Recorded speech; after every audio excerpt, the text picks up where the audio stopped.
Here we are again. It's always such a pleasure. Remember when you tried to kill me twice? I'm in space. Hello there, Sir from 17 once again, bringing you the final chapter in my Portal 2 video walkthrough. And this is chapter 8, entitled The Itch. And it starts off pretty similar to most of the chapters with the ever-enduring elevators, but it definitely mixes it up because this is probably the longest chapter of the game, or one of them for sure, because you're going to be doing test chambers for Wheatley, kind of in a nice role reversal from when you were with GlaDos. You're also going to be breaking out of the test chambers and then subsequently defeating Wheatley in the final boss encounter of the game. And there's a lot of exposition on this section. The main reason for that is because it's coming to a close. This is the closing act. And I don't know if you noticed then, but when I turned round, there is a vent to your left that's damaged, and that is where you're supposed to use your portal gun to get into the room, but I didn't realise because it had been a while since I'd played, so do bear with my retarded nature. See, I'm completely in the wrong place.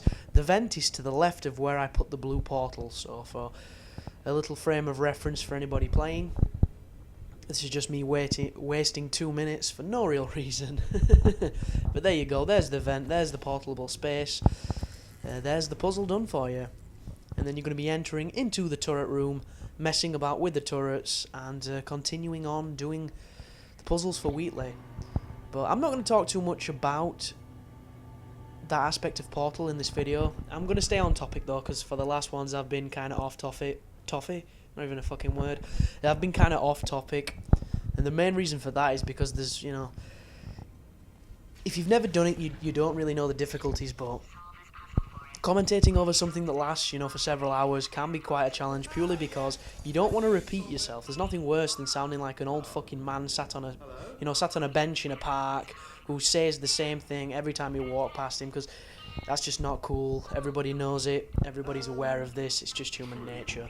But what I am going to talk about is the co-op, because I've finally managed to play it. I played it with a subscriber, a really nice guy as well, who's also going to be helping me do the co-op guide, which we'll be recording pretty soon. It'll probably end up being Sunday, but it's a good 4 hours long, and it is a very clever game. It makes the puzzles in the single player seem a lot less challenging, mainly because you've just got to fathom so many different aspects of what Portal is, especially when you have 4 portals to play with and, you know, two separate mindsets to approach every solution.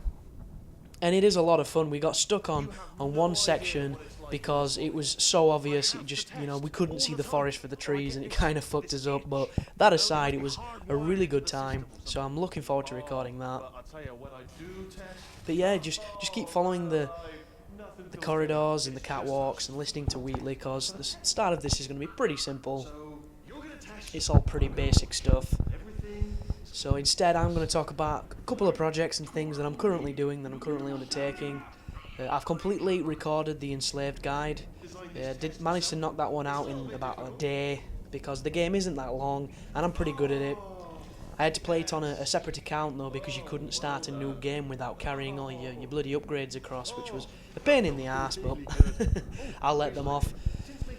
And I had a lot of fun with that one, so you'll be seeing that shortly. I've just got to edit it and commentate it. It's a really good game. I really recommend it. And if anybody's on the fence about buying it and checking it out, if they see it cheap in a bargain bin, well, my guide hopefully is going to swing you either way. You might like it, you might not. I've also recorded the first 4 chapters, or the first 4 intervals as they call it, on Fear 3, which is the Insane guide that I'm working on. And it is half of the game, effectively, because there's only 4 more intervals left, and it's pretty comfortable so far. There's nothing too challenging cropped up, so that's going to be another interesting guide for people to watch. And then I've been going a little bit multiplayer sappy at this moment in time, and what I mean by that is I've been putting on some older games and, you know, playing them to see if I can get decent multiplayer commentary stuff from them. And I've been playing around with various ones, and I actually popped in Kane and Lynch 2. And I don't know if you've ever played it, but Kane and Lynch 2's multiplayer is very interesting, and I'm hoping it's going to translate into pretty fun commentaries. And if it doesn't, I'll not do any more, but if people like it, I will do a shit ton more, because it is a multiplayer I really enjoy. I've also been contemplating doing some Left 4 Dead stuff because I'm a big fan of Left 4 Dead, and there's a lot of achievements on Left 4 Dead 2 that I still need to do, so that's something I can do with my buddies.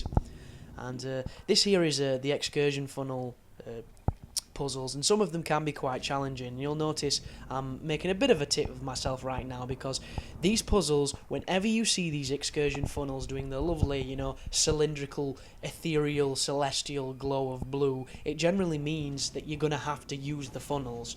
Every puzzle that has one of these generators in them is dictated by the generator, so use them. It's never, you know, the red herring to get you through. It's generally the central piece of the puzzle, so just bear with me when I get my brain screwed on correctly, and I carry on doing this.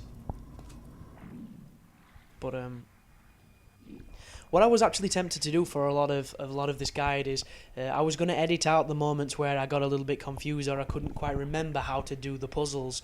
But at the same time, I'm kind of glad that I've left a lot of them in, because it shows that sometimes it does help, you know, to get a fresh perspective from it, to have a nice look around and view your surroundings, because the best way to solve pretty much every puzzle on this game is to just examine every possible angle. And once you do that, you start to paint this mental picture of exactly what the game's asking of you. I mean, just there, looking around the room, I was able to figure that I was going to use the Excursion funnels to transport myself over to the side, and it was very simple in the end. I was just trying to make it look a lot more complicated than I needed to. Excuse me. But yeah, crazy busy when it comes to the editing side and the commentating side. It's finding the time to do things, because everybody's always trying to fucking play online, and it's kind of mad, kind of. Don't get me wrong, I'm having a lot of fun, but it's one of those things where there's not enough hours in the day. It's actually 2:15 in the morning right now, and this is my first commentary of the session. I'll probably be doing it till about 5 o'clock in the morning, because I'm a bit of a night owl, for anybody that hasn't realised this. And like I say, you just can't seem to find the time. I just come off a marathon session on the Call of Duty Black Ops Zombies in Shangri-La, doing the Easter egg, finding the stone with a couple of my buddies, and that is a convoluted fucking Easter egg. It takes some serious time, and some of the points can be so bullshit, especially the one that involves the black fire dude, who is a pain in the ass. And at first we were under the impression that he had to set on fire all of the gas leaks, but he doesn't. He just has to follow you all the way down to the power room, and that was one of the massive misconceptions that we got wrong when we were playing. But look forward to seeing that video, because I've got about 5 hours worth of footage I've got to sift through to make maybe a 5-minute video showing you the steps. I'm also going to be editing the annotations onto the screen so that you know what each step is, because you're relying on other people to do certain aspects of the thing. It makes it so that I couldn't physically show you every single step of it, but hopefully skillful annotations will make up for that lack. But that puzzle right there, it looks really intimidating, but when you do it, it's just a case of being very quick if you can, and keeping that cube going through the Excursion funnels to take you through. But these are a bit of a linear sequence of test chambers, and if you don't dig them, and I didn't dig them at all, these were probably the worst parts of the game for me, because I felt kind of like I was grinding. I felt like it was just a case of going through the motions. And even though there is a pretty repetitive loading screen for the co-op game, I didn't feel it on that. I don't know if it's because I was doing it with somebody else, and obviously when there's two people talking, you can kind of get away from the monotony. But this one here, goodness me, this is, actually, this might not be the one I'm thinking. No, it's not.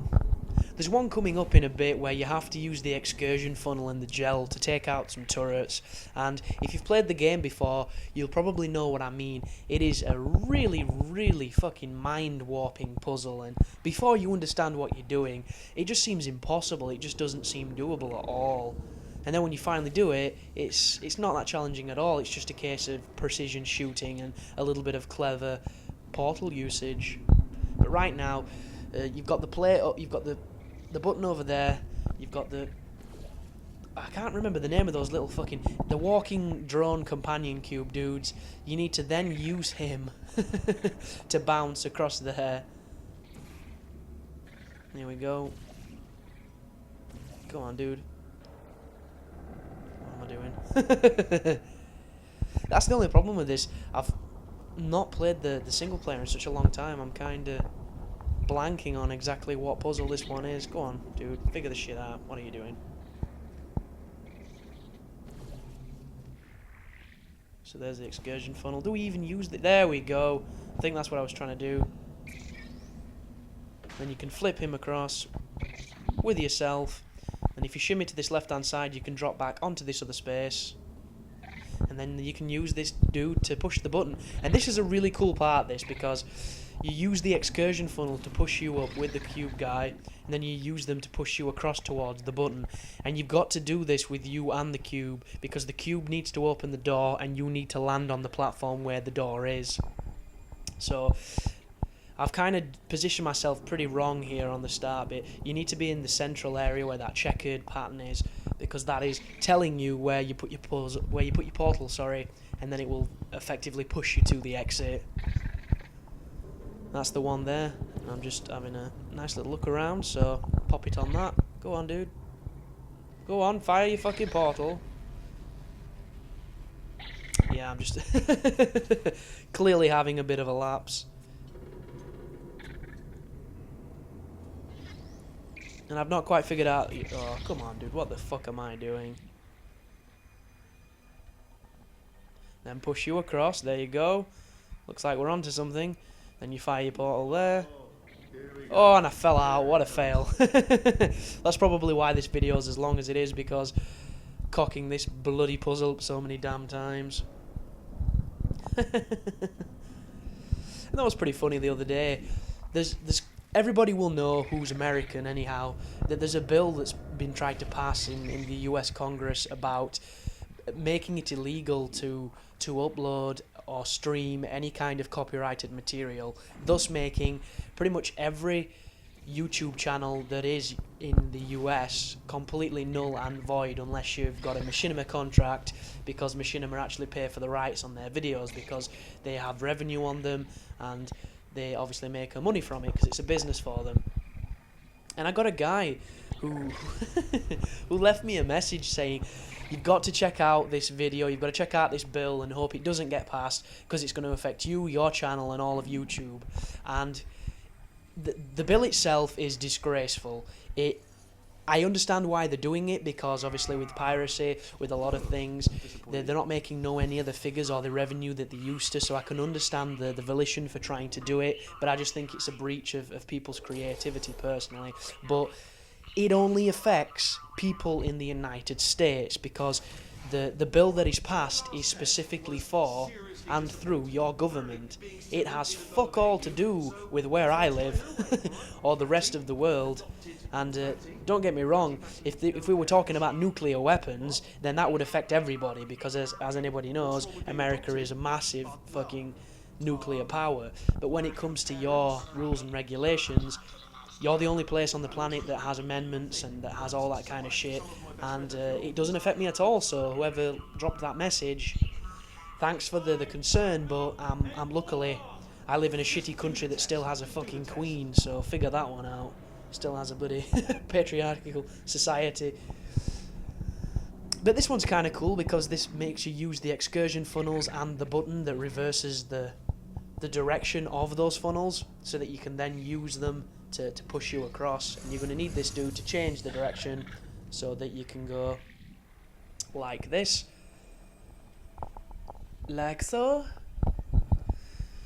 And then I think you have to push him off the button so that you can go up towards the exit by using the excursion funnel to knock him off. So it's all pretty simple. There's nothing too challenging just yet. But if you've never played them before, I can understand if you were to get stuck or if you were to get confused, because they are definitely quite the mind melders when they want to be. But another elevator, another puzzle down, and another step closer to the ending section of Portal 2. And unfortunately, when you do get to the end of the campaign, you don't really get that big of a payoff. The biggest payoff from the single player is probably smashing all the monitors, which is kind of tricky at first until you figure out how to do them, but the hardest part about that puzzle is fucking knowing that you can smash the monitors. But this one's a really cool puzzle, this, and to get your mind around it at first is pretty crazy. This one took me a while just thinking, but it's all about using your own velocity through the excursion funnels to fire you around. And as you can see right then, it's extremely simple once you know what you're doing, and then this is going to fire one of the cubes across, and you need to catch the cube in the excursion funnel and then do the exact same thing you did with yourself with the cube, so that you can then put it on the plate and open the door to the next area. It's just so fucking clever, man. I really enjoyed this game, and I really enjoy the simple yet ingenious puzzles that it throws at you. It is a really cool thing. But I've had to change my posture, so I do apologise if the mic is affected slightly different to what I was before, because I'm actually in my conservatory, and I don't know what it is with the seat in here, but it's kind of reclined a little bit, this sofa that I'm on, and when I sit and commentate, I feel like a fucking newborn baby with a giant head, because my neck aches like a motherfucker, like I'm supporting my big fat head for the first time, like some, you know, neck virgin.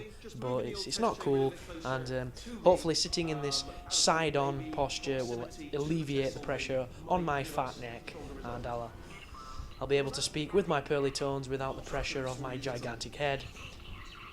But this is another interesting one, using the light bridges and a couple of turrets to try and stop you from getting where you need to be. But if you use the bridges correctly, the turrets can't touch you, and it's another pretty simple test chamber.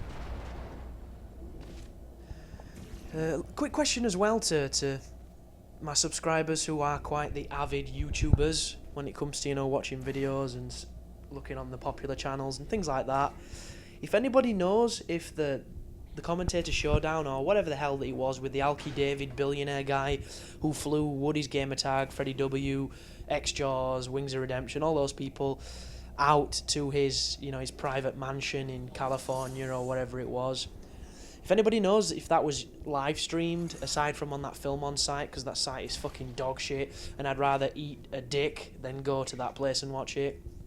If anybody knows if it was live streamed on like Justin TV on anybody's channel, please leave a link, because I would like to watch it. I've already heard that X-Jaws won, but I don't even know what it was.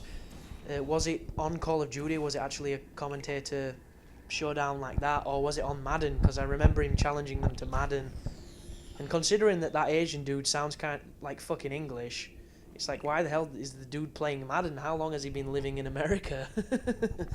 But yeah, I'd really like to watch that, so drop some knowledge if you have it, please. If you don't, well, don't drop any knowledge. I guess it's that simple, really.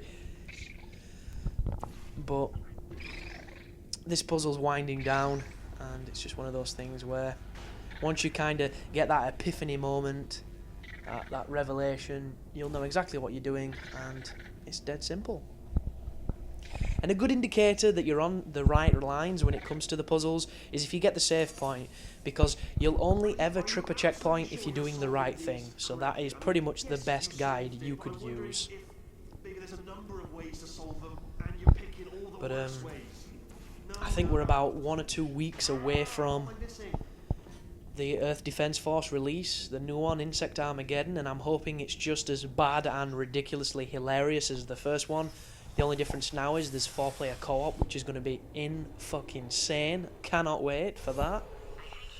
We're also a couple of weeks away from the new Call of Juarez, the Cartel, which Call of Juarez 2, Bound in Blood, was probably one of my favourite shooters of that year, just because A, I have a hard-on for cowboys, because I love me some old-fashioned Clint Eastwood killing people with revolvers and shit, and it was on a really, really nice, I think it was the Euphoria engine, and it's a fucking sweet engine, so it looked beautiful, and the gunplay was rewarding. You shot people, they died. It was, you know, simple, binary, A to B, and that is my perfect kind of game. And you really notice it as well. You really notice the subtleties of some games when you play things, especially when you play games as much as I do, because I'm pretty, I wouldn't say obsessive, because obsessive to me dictates that it's got a negative connotation and it's something that I couldn't do without.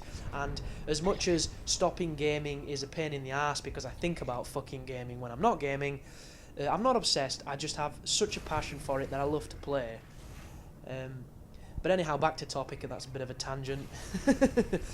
What I'm trying to say is I've been recording the Fear 3 guide, and Day One Studios are nowhere near as, shall we say, I'm not going to say polished, because it is a polished game, all considered. It looks decent enough, it's got decent enough things in it, but Monolith, they just do things better. They make games that I love to play. They always have. I liked The Condemned, I liked the original Fears, all that kind of stuff, but when you shoot a guy in the face in a first-person shooter, that guy should die every fucking time, regardless of if you shot him with a piece of dog shit, a piece of white dog shit that's dried in the sun, so it, you know, cracks on impact and does hardly any damage.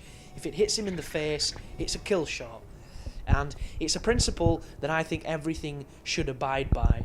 And Jeff Gersman over at GiantBomb.com, who's a fucking awesome journalist. I love the guy. I don't know him. I speak like I do. But he's actually a bit of an avid believer that the headshot feature of games has killed first-person shooters, because it just becomes a linear sequence of aiming for people's foreheads and winning. But I love that. I love the fact that you can beast a game by having a good shot. That to me is perfect. And Fear 3... you can shoot people in the face for fucking days, and they'll just carry on running. In fact, there's a couple of really, really close encounters in my guide you're going to see in like the next few days, in the next week, should I say, where I stopped shooting at a dude because I think he should, you know, feasibly have died, and he didn't, and he nearly kills me. And it's all because of this gaming thing that's been around since, you know, the dawn of some of the more sophisticated shooters. It's just a dynamic that I really enjoy, and some games don't have them, and they're the games that I really don't enjoy. And the point of this little tangent and this little rant, this is a good puzzle. It's a really good puzzle, but I think I've kind of fucked it up a bit. We'll just have to see. Bear with me. Oh no, I've done it right, and then that goes up to the button, and that lifts me higher. It's just poetry sometimes. When it all comes together on this game, it's like a hard-on in a teacup. It's philosophy for, you know, the sexually perverted. It's just genius. But what I'm trying to get to with this is, I do shit on games that are probably good games purely because the enemies are bullet sponges, people don't die, and all that kind of stuff. And, I mean, it's the main reason I don't like Halo, because... well, I say I don't like Halo. I don't like the online on Halo because people don't die. And if I'm shooting you and I get on target first and I keep shooting you, and you run behind a fucking rock, get your shield back, and then come out with your buddy and kill me, I'm not a happy camper, and I'm not going to enjoy that, so fuck that. But that's the main reason I don't like that series as far as its online goes. And the point of this massive fucking tangent, because I've just gone back in another circle. I do apologise if people don't enjoy this shit.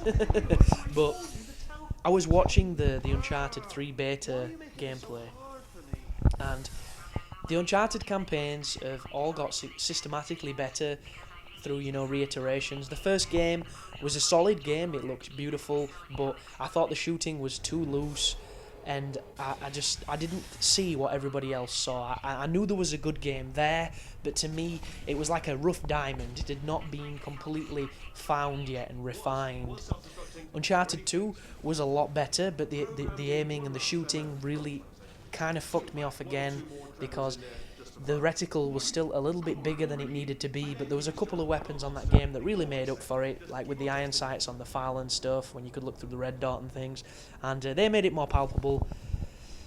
And it's just, I hate it when something as silly as aiming and precision ruin potentially fantastic games. For me personally, they don't ruin them, you know, for their own merits, because they'll still do very fine. They'll still do, you know, critically well and sell a lot, but on Uncharted 3, the game looks stellar. It looks beautiful. You can't argue it. You can't even be a fucking fanboy of the over-the-consoles and be like, you know, if you play it on PC, you could get a really good graphics card and keep playing Counter-Strike. It's like, shut the fuck up, dude. Sit down. It's a case of, it looks terrific. It really does. It doesn't look as good as a high-spec PC, but it just looks like poetry in motion, because there's so much happening. And there's one of the multiplayer levels for the game, which is on the beta, which involves almost interactive level design, as far as it's kind of progressive in what it does, kind of like Power Stone, if you ever played that for the Dreamcast, where you started on one stage and something happened and you moved to a different stage mid-level. And what happens is that the first level of the airstrip, there's a bunch of jeeps that are chasing this massive jumbo jet thing that's got its tailpipe open, where you put all the cargo hold shit in, and it's a death match, effectively. It's people fighting on the fucking cars and on the plane while it's going down the runway, so everything's moving, and it looks terrific. It looks frenetic, it looks imaginative, it looks really enjoyable. There's people jumping from car to car, there's gunfights happening, there's the fucking plane taking off, and then after so long, the plane gets to the end of the runway or something, and then you're in a different area which is full of hangars and cover and, you know, your standard shooter tropes and things, and it just looks fantastic.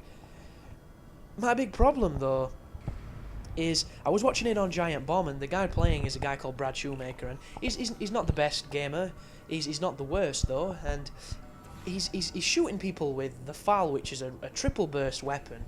And in my book, if you're using a triple burst weapon, it should be more powerful than the automatic, because it's more accurate, but it fires nowhere near as fast. So the trade there is more power, more precision, less fire rate. That is generally the universal term when it comes to weapons. Look at Black Ops, look at Modern Warfare, look at Killzone, look at all that kind of stuff. The triple burst stuff is usually slower, stronger. That's how it works.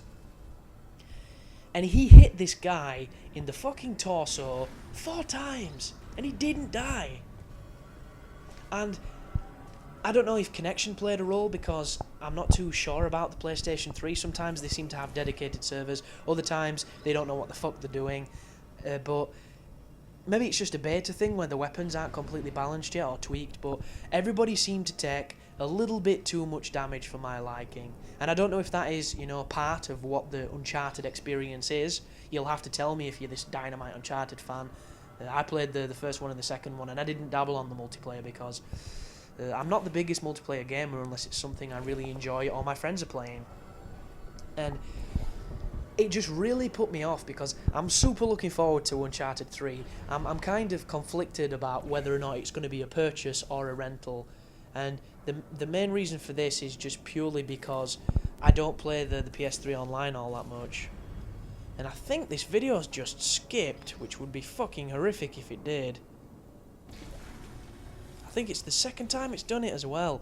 Luckily enough, you're not missing enough of the video for it to truly affect the guide, because you can still see what I was doing. But I don't know if that's to do with my processor or if it's to do with the hoppage or whatever. It's kind of strange though. Kind of strange. It's these big videos. They take far too long to upload, and when you record them, you run the risk of these skips.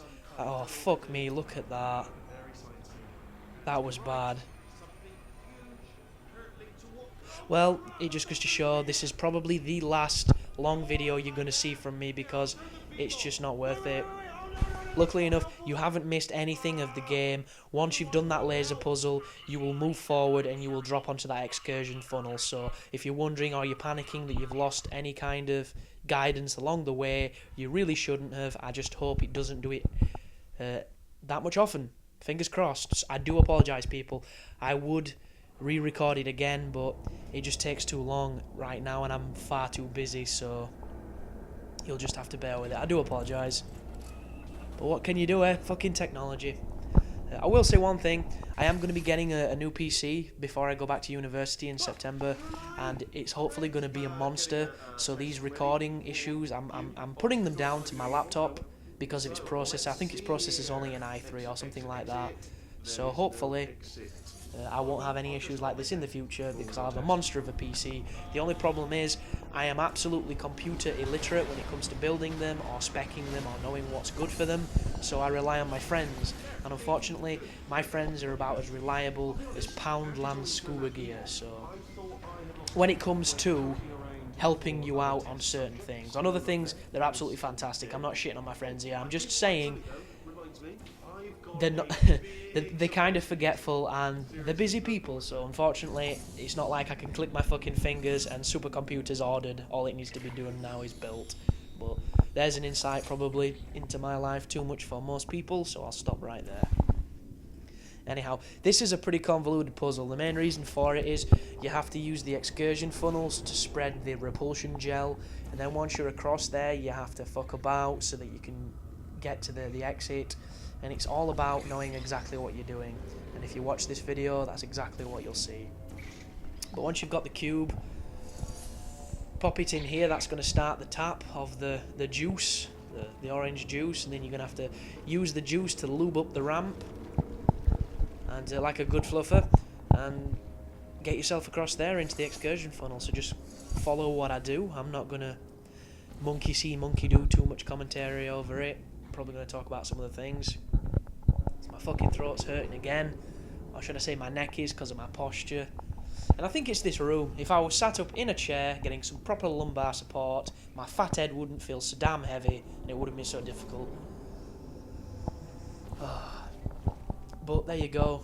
Bukkake, the ramp, full of your orange life juice, some other such reference for semen that you want to use. Feel free to add one to indicate your own humour. Oh, that water tastes good. I mean, this is 39 minutes long, this shit. Fucking crazy. The concept of talking to yourself for nearly 40 minutes is pretty twisted, unless you're some giant egotistical idiot. But here's something I've noticed on a lot of stuff. People changing throughout the course of their YouTube careers.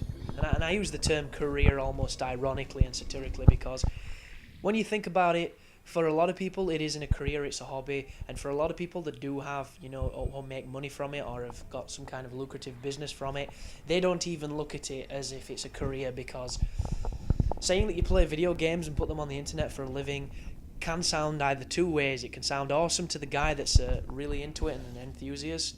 It can also sound like you're a giant douchebag to the person who doesn't know what the fuck games are, thinks they're, you know, a bunch of lonely dudes in string vests in the mum's basements flicking the bell end while they play World of Warcraft, all day. Something like that. Some other stereotypical image of some big, fat, bulbous, barnacled, spotty teenager.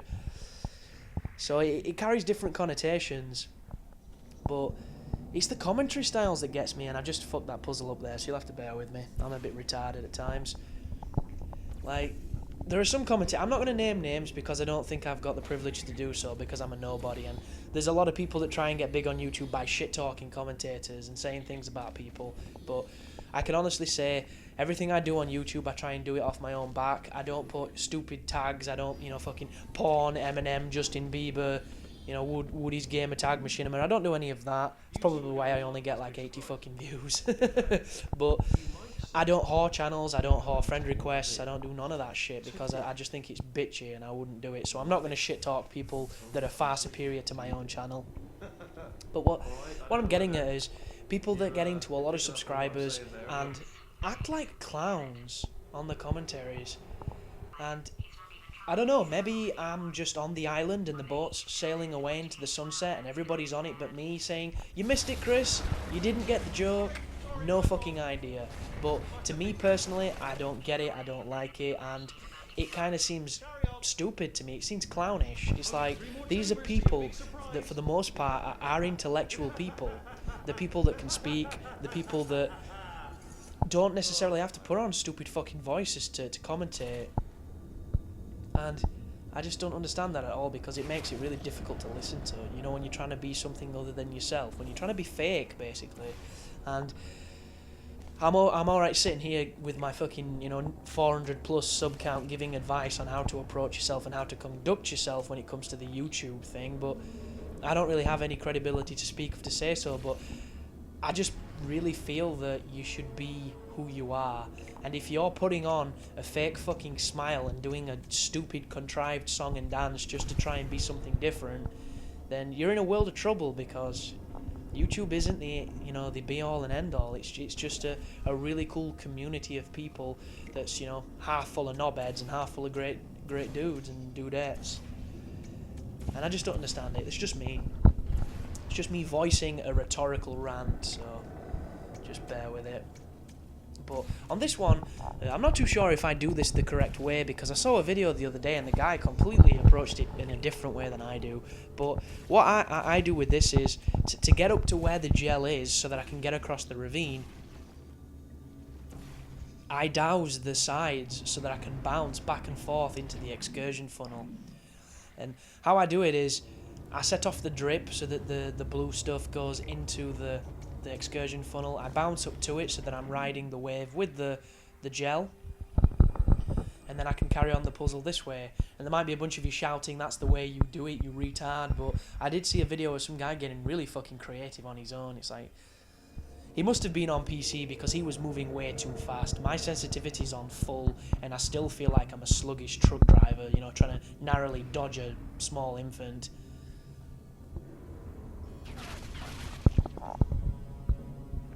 But the point of this puzzle here is pretty complicated, and I didn't realise that across from the excursion funnel that's just behind me now, there was a space to put your portal that didn't touch the excursion funnel itself. Completely didn't realise, and that's why I was fucking this up for such a long time when I did it. This is probably one of the most challenging puzzles in the game for me, because I couldn't wrap my brain around what it wanted me to do, and then when I did, I couldn't execute it. But once you've come across with the blue stuff, if you reverse the pattern, what you have to do here is you have to wait until all the gel goes through the portal and is approaching the origin or the epicenter of the excursion funnel. So when it comes through here, no, I've done that wrong. What the fuck am I doing? You need to let it all go through, and then before it goes back towards the orange portal, you need to change where the blue portal is by firing it over there. So now when it goes through the portal, it goes over there. And now you have to shoot your portal away so that you drop the gel onto the droids. And there you go, you clear the avenue to continue to the next puzzle. And that is some clever stuff, but it's also some challenging stuff. And what happens here is, I always forget what I'm supposed to do next because I never go and push the button that's on the other side of the glass. So if you're wondering what to do next, or you're a retard like me, press that button that I just looked at then. Press the damn button. Please press the button. Oh my god. So, you now know why this video is as long as it is. It's because I didn't realise you could press the fucking button. So look, I'm looking around like, yeah, there's probably something here. There's probably something here. No, there's nothing here. You're a retard. We're going to send you and get you committed. Here's your fucking sleeveless jacket. There's only a few minutes left of this video, so the boss fight must be super quick unless I'm doing it on a separate video. I'm the guy in charge and I don't even know what's going on. That does not bode well. But there is a lot of cool games coming out, man. When September swings around and I'm starting the most difficult part of my university and academic career, all the good fucking games come out. So I'm either going to completely fail this year, or next year should I say, or I'm going to somehow juggle it like a champion. Fingers crossed. Who knows, I suppose. Who knows? You can never tell, really. But the key to this puzzle now, if you use the excursion funnel to propel yourself up, you can then use the velocity of the fall to fire yourself off that slanted plate all the way across over the plexiglass. You bounce on the blue shit, and then you bounce across to the exit. And I don't think that's fast enough. Is it fast enough? Oh, it might be. Goodness me. Yeah, that was lucky. So, not the cleanest of ways to approach that strategy, but it'll do. It'll do. Then you go up this elevator.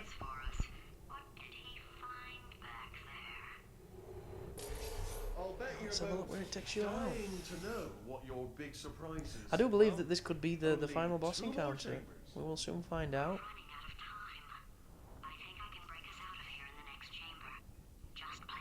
Oh yeah, this is the one where it bounces you to the side, and the part where you die, which takes you to the final chapter. This is that part. And there's a lovely little Easter egg for that as well, which is kind of cool. Because if you if you go down one side, you get a nice little achievement. Kind of crazy. I do apologise, guys, if this commentary has been a little bit disjointed. Like I say, it is late, and I am sat in an uncomfortable fucking room. But leave comments if there's things you'd prefer me to talk about, if you found it boring. But there you go, guys. That was Chapter 8. Thanks for watching, and I'll see you in the final chapter of Portal 2, because that was not it, and I thought it was. See you there, guys.